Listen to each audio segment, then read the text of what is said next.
हमको रोक न पाएगी जो हक की राह में आएगी, दीवार गिरा दी जाएगी। हम वनसल्ली अला रसूलिहिल करीम, अम्मा बाद। मुअज़्ज़ज़ सामईन, अस्सलामु अलैकुम वरहमतुल्लाहि वबरकातुहू। आज से हम इंशाअल्लाह अमीरुल मुमिनीन हज़रत सय्यदना अमीर मुआविया रज़ियल्लाहु ताला अन्हु पर होने वाले एतराज़ात के जवाबात का सिलसिला शुरू कर रहे हैं। इंशाअल्लाह रजबुल मुरजब के महीने में कोशिश ये करेंगे कि हज़रत सय्यदना अमीर मुआविया रज़ियल्लाहु ताला अन्हु पर होने वाले तमाम एतराज़ात के जवाबात दे दें, और इंशाअल्लाह रजब के महीने में इसी पर ही बयानात करेंगे। हाँ, अगर कोई ज़रूरत शदीदा पेश आ गई तो दूसरे मौजू पर भी बयान हो सकता है। तो हम शुरू करते हैं हज़रत सय्यदना अमीर मुआविया रज़ियल्लाहु ताला अन्हु के नाम से। कुछ बदबख्त गंदे जहन वाले लोग हज़रत मुआविया रज़ियल्लाहु ताला अन्हु के नाम का माना बिगाड़ कर पेश करते हैं और बुरी निस्बत के साथ आपका नाम पुकारते हैं और अपने गंदे दिल को तस्कीन पहुंचाते हैं। आज हम इंशाअल्लाह दलाइल की रोशनी में तहकीक के साथ आपके सामने पेश करेंगे कि लफ्ज़ मुआविया का मतलब माना मफ़हूम क्या है। वो लोग कहते हैं कि मुआविया नाम रखना ठीक नहीं है। इसकी वो कई वजूहात बयान करते हैं, हम उसकी तफसील में नहीं जाते।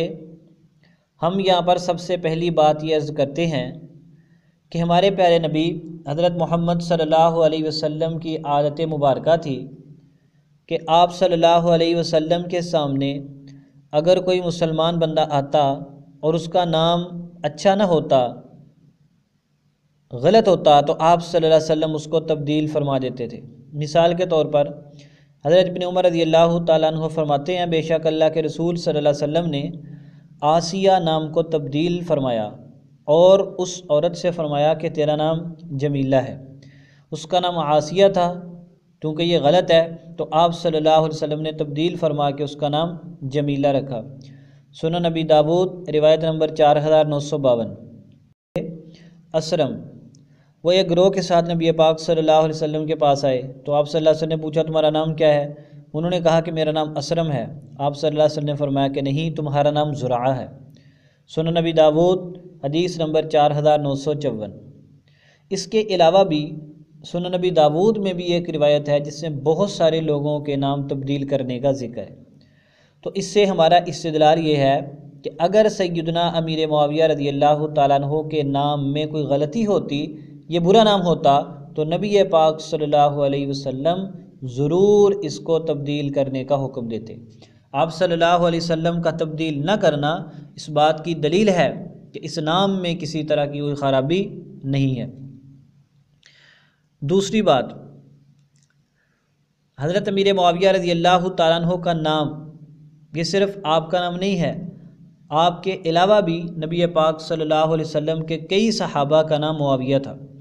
हज़रत अल्लामा मुर्तज़ा ज़ुबैदी फरमाते हैं कि हज़रत मुआविया रज़ियल्लाहु ताला अन्हु के अलावा मुआविया नाम के तकरीबन 17 सहाबाए किराम थे और मुहद्दिसीन में तो इस नाम के अनगिनत लोग मौजूद हैं। ताजुल उरूस जिल्द नंबर 39 सफ़ा नंबर 131। आप अंदाज़ा करें इन लोगों की गंदी जहनीत पर कि हज़रत मुआविया रज़ियल्लाहु ताला अन्हु के नाम पर एतराज़ करते हैं, बाकी किसी सहाबी के नाम पर एतराज़ नहीं करते। तो पता चला कि असल चीज़ इनको हज़रत मुआविया बिन अबू सुफियान से है, नाम से नहीं है, और अनगिनत मुहद्दिसीन का नाम मुआविया था। तीसरी बात, अहले बैत अतहार के एक बहुत बड़े बुज़ुर्ग गुज़रे हैं, हज़रत अब्दुल्ला बिन जाफ़र रज़ियल्लाहु ताला अन्हु, आप सहाबी भी हैं। उनके एक बेटे हैं, उनका नाम भी मुआविया था। सही बुखारी जिल्द नंबर 7 सफ़ा नंबर 142। अगर मुआविया नाम गलत होता तो हज़रत अब्दुल्ला बिन जाफ़र रज़ियल्लाहु ताला अन्हु अपने बेटे का नाम मुआविया क्यों रखते? इसके अलावा हज़रत अली रज़ियल्लाहु ताला के कई शागिर्दों का नाम मुआविया था। इमाम जाफ़र सादिक़ अलैहिस्सलाम के कई शागिर्दों का नाम मुआविया था। आप शिया रिजाल में देखें, इनके बहुत सारे रुवात जो इनके यहाँ से का सदूक हैं उनके नाम मुआविया हैं। अगर ये नाम गलत है तो तुम वहाँ पर इन नामों को क्यों बर्दाश्त करते हो, इसका जवाब दो। अब हम ज़रा आते हैं लुग़वी एतबार से इस नाम की हकीकत की तरफ कि असल में ये लफ्ज़ क्या है, इसका मादा क्या है, इसके हरूफ असली क्या हैं, इसका माना क्या है, क्या लुग़वी एतबार से भी इसमें कोई ख़राबी है। देखिए हमारे सामने किताब है, लुग़त की मशहूर किताब तहज़ीबुल लुग़ा, इसमें उन्होंने लिखा हुआ है अवा के तहत कि इमाम लैथ फरमाते हैं अवातिल किलाब वस्सिबाउ तावी उवाअन वहुवा सौतुन तमुद्दुहु वलैसा बिनबहिन। वो फरमाते हैं कि ये लफ़ीफ़ुल आइन है, ये लफ़ीफ़ मकरून है, वाव और या हरूफ इल्लत हैं जो इकट्ठे आए, इसे लफ़ीफ़ मकरून कहते हैं। इसका मादा है आइन वाव या, इसका बाब है बाब ज़रबा यज़रिबु आवा यावी। और ये लफ्ज़ इस्तेमाल होता है दरिंदों के लिए, जैसे कुत्ता, भेड़िया, गीदड़ वगैरह, और उनके लिए लफ्ज़ बोलते हुए कहा जाता है अवातिल किलाब वस्सिबाउ। और जो ये लफ्ज़ है आवा यावी, इसका मतलब होता है आवाज़ निकालना, और ये ऐसी आवाज़ है जिसको ज़रा खींच कर निकाला जाता है और इसमें भौंकना शामिल नहीं होता। कुत्ता दो तरह की आवाज़ निकालता है, एक तो वो आवाज़ निकालता है साथ भौंकता भी है, इसको कहते हैं भौंकना, और कहते हैं सिर्फ आवाज़ निकालता है लंबी करके, उसमें भौंकना शामिल नहीं होता। ये आवा या अवी उस लंबी खींच कर निकालने जाने वाली आवाज़ को कहते हैं।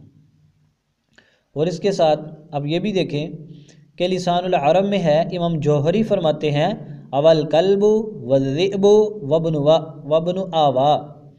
जैसे कुत्ते ने आवाज़ निकाली, भेड़िए ने आवाज़ निकाली, गीदड़ ने आवाज़ निकाली, आगे वो आवाज़ का माना लिखते हैं साहा, इसका माना होता है चीखना, यानी बुलंद आवाज़ से आवाज़ निकालना। तो आवा का माना आवाज़ निकालना, और ये सुलासी है। और आपको पता है कि जब मज़ीद फ़ी में हम जाते हैं तो जिस तरह हरूफ बढ़ जाते हैं इसी तरह हरूफ के माना भी बढ़ जाते हैं। तो यहाँ पर इसका माना है आवाज़ निकालना, और जब ये मज़ीद फ़ी में जाएगा तो फिर इसका माना होगा आवाज़ निकलवाना। जैसे हम सुलासी में कहते हैं बैठना, और मज़ीद फ़ी में जाकर बिठाना, यहाँ पर खड़ा होना, वहाँ पर खड़ा करना, यहाँ पर जैसे सोना, वहाँ पर सुलाना, यहाँ पर जागना, और मज़ीद फ़ी में जगाना। यानी जब हरूफ बढ़ते हैं तो माना भी बढ़ते हैं। यहाँ पर 3 हरूफ हैं, आवा आवाज़ निकालना, और वहाँ पर इसके हरूफ बढ़ जाएंगे तो माना के अंदर भी ज़्यादती हो जाएगी, आवाज़ निकलवाना। अच्छा, इसके साथ से पहले एक छोटी सी बात समझिए आप कि आवा का माना होता है आवाज़ निकालना। अब हर एक ज़ात की आवाज़ निकालने में फ़र्क होता है। मसलन जब कुत्ता आवाज़ निकालेगा हम उसको क्या कहेंगे, भौंकने से ताबीर करते हैं। भेड़िया आवाज़ निकालता है हम उसको गुर्राने से ताबीर करते हैं। इसी तरह गिद्दड़ की अलग आवाज़ है, शेर की दाड़ है, बकरी की मिनमिनाहट है वगैरह। तो ये जो लफ्ज़ है ना आवा, ये ज़्यादातर भेड़िया और कुत्ते के लिए इस्तेमाल होता है, लेकिन ये इंसानों के लिए भी इस्तेमाल होता है। क्यों? इंसानों के लिए ये ज़्यादातर इस्तेमाल होता है मज़ीद फ़ी में, क्योंकि इंसान कोई ऐसा काम करता है जिससे दूसरा जानवर आवाज़ निकालता है, वो चाहे कुत्ता हो, चाहे वो भेड़िया हो या कोई और जानवर हो, इसलिए कि इंसान उनसे आवाज़ निकलवाता है। इसकी एक मिसाल भी है, वो आगे इंशाल्लाह बयान कर देंगे। तो ये सुलासी में ज़्यादातर इस्तेमाल होता है दरिंदों के लिए, और मज़ीद फ़ी में ये ज़्यादातर इस्तेमाल होता है इंसानों के लिए, यानी इंसानों का आवाज़ निकलवाना। ये ज़रा आप देखें, आगे लिखा हुआ है लिसानुल अरब जिल्द नंबर 5 सफ़ा नंबर 108 पर, जिल्द नंबर 15 सफ़ा नंबर 108 पर, वहुआ साहा के आगे वहुआ युआविल किलाबा ऐ युसा यीहुहा। देखें, और वो कुत्तों को भौंकवाता है, यानी उनकी आवाज़ निकलवाता है। अब ये इसका मादा बन गया, वहाँ पर था आवा और यहाँ पर क्या है युआवी, हरूफ के अंदर इजाफा हो गया। अब इसका माजी बना दें आवा और इसका मुजारे युआवी, हरूफ में इजाफा, माना में भी इजाफा हो गया। तो अब इसका मतलब क्या निकला? आवाज़ निकलवाना, कुत्ते को भौंकवाना और भेड़िए को आवाज़ निकालने पर बरअंगेख्ता करना वगैरह। तो इसका सुलासी मुजरद में माना आवाज़ निकालना, मज़ीद फ़ी में आवाज़ निकलवाना। अब जो लफ्ज़ मुआविया है या मुआवी है, इसका माना क्या बना? इसका माना हुआ आवाज़ निकलवाने वाला। अगर कुत्ते से आवाज़ निकलवाए तो मतलब क्या हुआ? कुत्ते को भौंकवाने वाला। ये कहते हैं ना, अल्लाह माफ़ करे, मुआविया का माना भौंकने वाला। ना भाई, मुआविया का माना ये नहीं, मुआविया का माना भौंकवाने वाला। ये देखें, ये लुगत की किताब है मकायीसुल लुगा, हज़रत इमाम अहमद बिन फ़ारिस बिन ज़िक्रिया अल-कुज़वैनी राज़ी की किताब है, अल-मुतवफ़्फ़ा 395 हिजरी। वो क्या फरमाते हैं? वो फरमाते हैं कि एक सितारा है जिसका नाम है अव्वा। उस सितारे को अव्वा क्यों कहते हैं? कि वो सितारा निकलता है तो सर्दी का मौसम आता है और कुत्ते उसकी तरफ मुंह करके भौंकते हैं, आवाज़ें निकालते हैं। तो जो मादा अव्वा का है, हरूफ असली, वही मुआविया के हैं। तो अब मुआविया का माना क्या निकला? भौंकवाने वाला, कुत्तों की आवाज़ें निकलवाने वाला। ये नहीं है कि भौंकने वाला।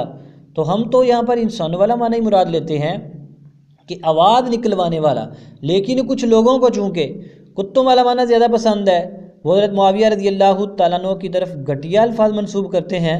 तो फिर हम थोड़ी सी हकीकत बतला देते हैं कि मुआविया का माना भौंकने वाला नहीं, भौंकवाने वाला।